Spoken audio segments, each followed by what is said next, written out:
Good morning बच्चों। आज हम विलोपन विधि से निम्नलिखित समीकरण को हल करना सीखेंगे। मैं आपको ये बहुत ही आसान विधि से सिखाऊंगी, आपको इसको पूरा देखना है, ठीक है। देखो, ये हमारे पास दिया हुआ है समीकरण और एक ये दिया हुआ है, तो हम क्या करेंगे, इसको उतार लेंगे यहाँ पे, इसको नाम दे देंगे समीकरण 1 और इसे क्या नाम दे देंगे, समीकरण 2।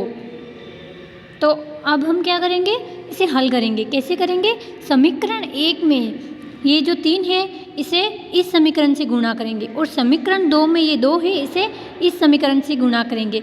यानी कि समीकरण 1 को 3 से गुणा व समीकरण 2 को,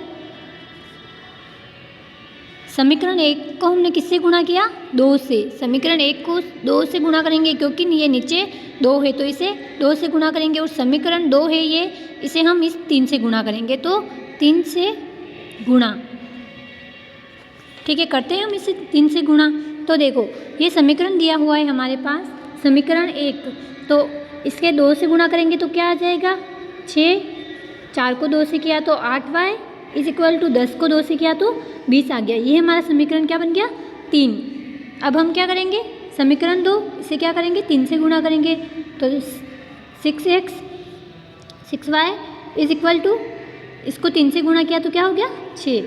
इसका क्या नाम दे दिया, समीकरण 4। इसे हमने नाम दिया है समीकरण 4।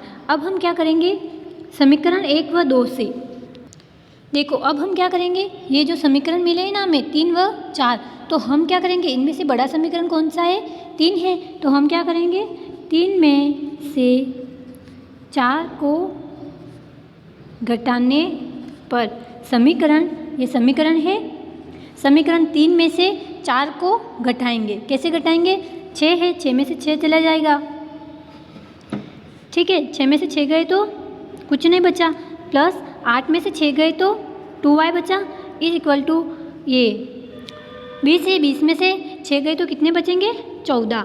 तो y is equal to 14/2 is equal to 7 answer आएगा। y का मान कितना आ गया हमारे पास, 7 आया है, y का मान आया है 7।